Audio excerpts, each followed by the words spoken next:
All right, ladies and gentlemen, welcome to today's show. My name is Spencer Walsh. We have a packed review today. On today's show, the North Korean leader says he will no longer need to test nuclear weapons or missiles. How much of the credit does Trump deserve for this? We will discuss. Micheal Cohen has said he'll take a bullet for Trump. Maybe not anymore. Can he flip? We'll discuss that as well. We'll also talk about the Democratic Party alleging a Trump-Russia conspiracy in a new lawsuit. Rudy Giuliani, how likely he is to resolve Trump's Russia probe, and the pressure to release the Comey memos may have just backfired on the GOP. Also, Andrew Cuomo makes a big step on voting rights. Who's really behind it? And there's real evidence that legalizing pot can reduce drinking.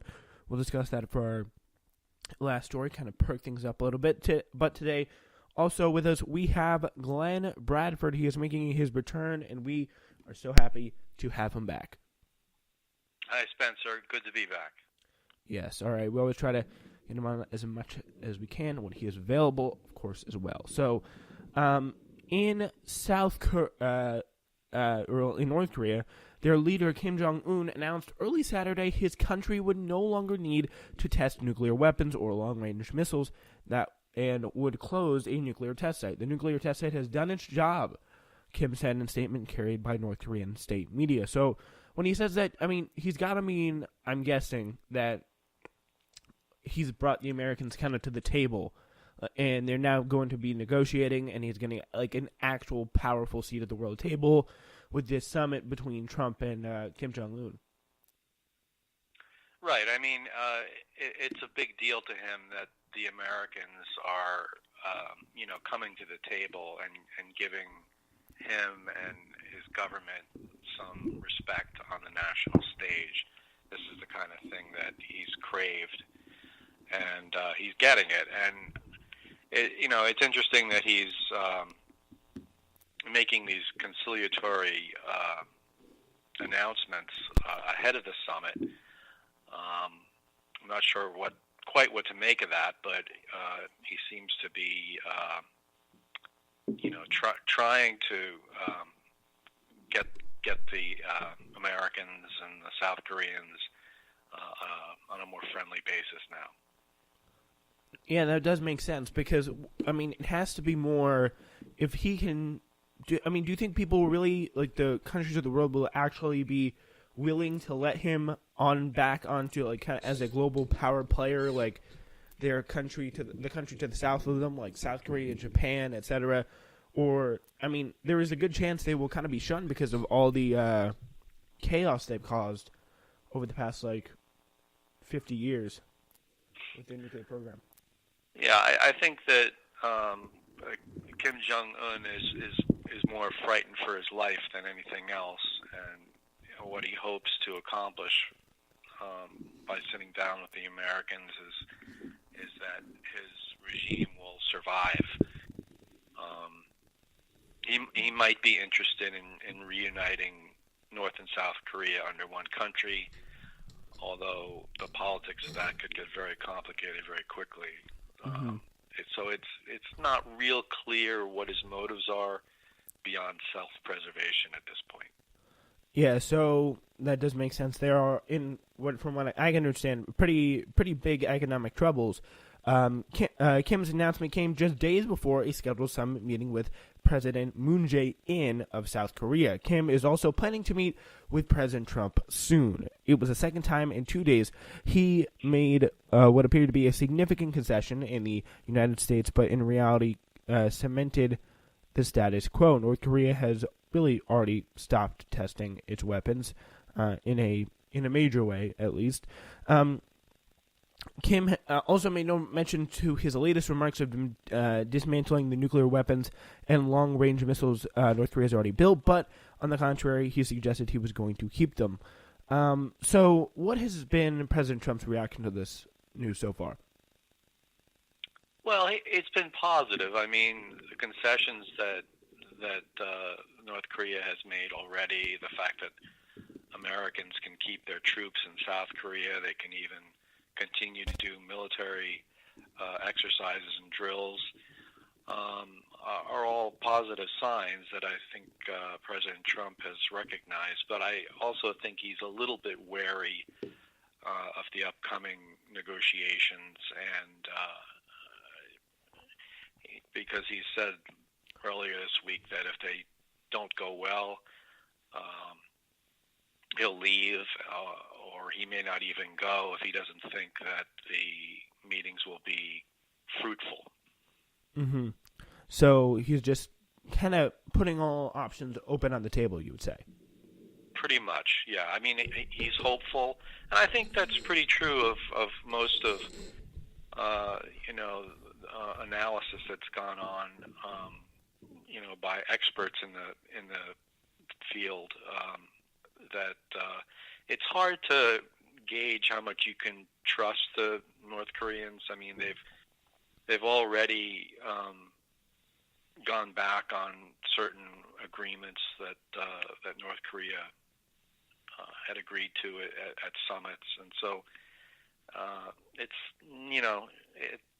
we're just a little bit wary of what might come of this. The promises could be broken in the future. Yeah, it always is really quite a shaky situation. Trump tweeted about this news. North Korea has agreed to suspend all nuclear tests and close up a major test site. This is very good news for North Korea and the world. Big progress. Looking forward to our summit. Moon's office also praised the announcement. A spokesman for Mr. Moon said, we view the North Korean decision as a significant step towards the denuclearization of the Korean Peninsula the world has wished for. Yeah, it's been kind of some satisfaction and some wariness. So you said self-preservation, and the real question is, how is this going to play? Like, what role has Donald Trump and the Americans and Trump's administration had in this going forward? Because this could be a pretty major legacy-boosting thing. Oh, absolutely. I mean, he could even win the Nobel Peace Prize if he really makes something of this. As shocking as that sounds. Mm-hmm.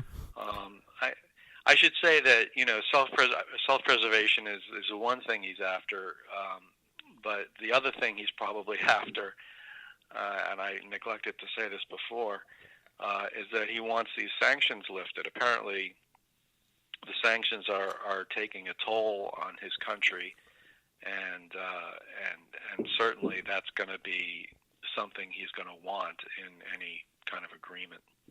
Yeah, that's, as you said, pretty important for the regime to survive, just the kind of lifting the economic problems on it that have been in place for many, many years, really kind of just putting a stranglehold on their country. So the North Korean leader's move, as you said, could be tactical, but Kim could also try to be driving a wedge between the United States and South Korea, since President Moon has put great emphasis on ending the more than 6 decades of conflict on the Korean Peninsula.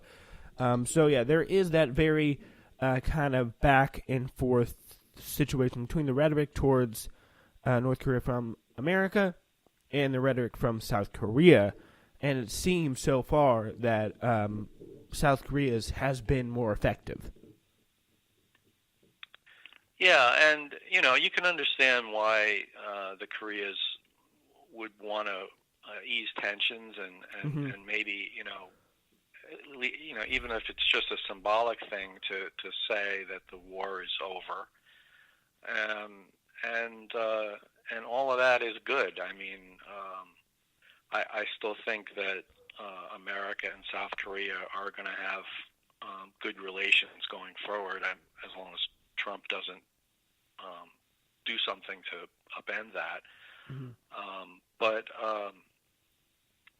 the fact that the North and South are talking is a good thing. It can only be a good thing. Yeah, it's good to see talking instead of ratcheting up and making tensions more fraught is definitely a very good thing. All right, we're now going to move on back to the United States and to New York and the courtroom. For years, a joke among Trump Tower employees was that the boss was like Manhattan's First Avenue, where traffic only goes one way. That one-sidedness has always been at the heart of President Trump's relationship with his longtime lawyer and fixer, Micheal Cohen, who said he would always take a bullet for Trump, 4 years, Trump treated Cohen pretty poorly with gratuitous insults, dismissive statements, and at least twice threats of being fired, according to interviews with half a dozen people familiar with their relationship.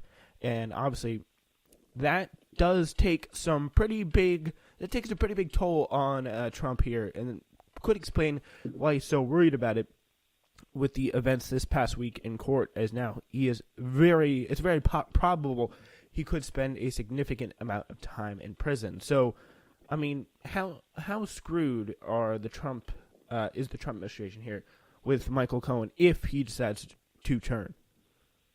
It could be very bad. I mean, a lot of experts are saying that the Michael Cohen case is more threatening to Trump's presidency than the Russia investigation, which is quite an astonishing thing. But it's only because Michael Cohen knows so much about Trump, and if he flips, he could be very, very damaging. And he may not even need to flip if they have so much information about their relationship seized in the raid. But yeah, it would be very unsettling for the president, and he must be under some tremendous pressure from both of these investigations, and the whole Stormy thing as well. So that, I guess you can count that as the third one. So the president's under tremendous legal problems, and it's going to be very interesting to see how this falls out. Yeah, I mean, it's just such a it's really quite an extraordinary thing to witness, like the president being under all this legal trouble, and it kind of puts a definite strain on his policy making, which is pretty incredible. But the thing that is so incredible about Trump is he, more than anyone, kind of only has really himself to blame for this, because if Michael Cohen does turn and does spill everything he knows, there could be a lot of Trump's activities before he was president, possibly illegal activities, and this is worth liberals almost getting excited about here. So, and really interesting quotes coming out of this. Donald Trump goes out of his way to treat him like garbage, Roger Stone said, referring to Michael Cohen. He's Trump's informal and long-serving political advisor, who, along with Cohen, was one of the 5 people originally surrounding the president when he was considering the campaign run before 2016. So now, for the first time, traffic may be going Cohen's way. Trump lawyers and advisors have become resigned to the strong possibility that Cohen, who has a wife and 2 children, facing the prospect of devastating legal fees, if not criminal charges, could end up cooperating with federal officials who are investigating him for activity that could relate to, at least in part, to the work he did for Mr. Trump. So, yeah, it really is incredible. He did kind of walk himself right into this one, Trump did, with the way he treated Cohen. I mean, if someone has that much dirt on you, potentially, it's not a smart way. It's just not a smart thing to treat someone like that. Yeah, it is kind of interesting that that Trump didn't invite Michael Cohen into his administration. It's not really. It really hasn't been explained. You'd think someone as loyal as Michael Cohen would have some kind of position inside the White House at this point, and yet he was left on the outside, and it's not clear exactly why he did that. And people have been saying, well, that should be something that really bothers Michael Cohen, and now there's all this stuff coming out about how poorly the president treated him under his employ, and so so now we're just waiting for the indictments to come. Basically, Michael Cohen is certainly going to be indicted, just as Manafort was after the raids on him. And then it'll be interesting to see if President Trump decides to do something at that point. Yeah. Is he gonna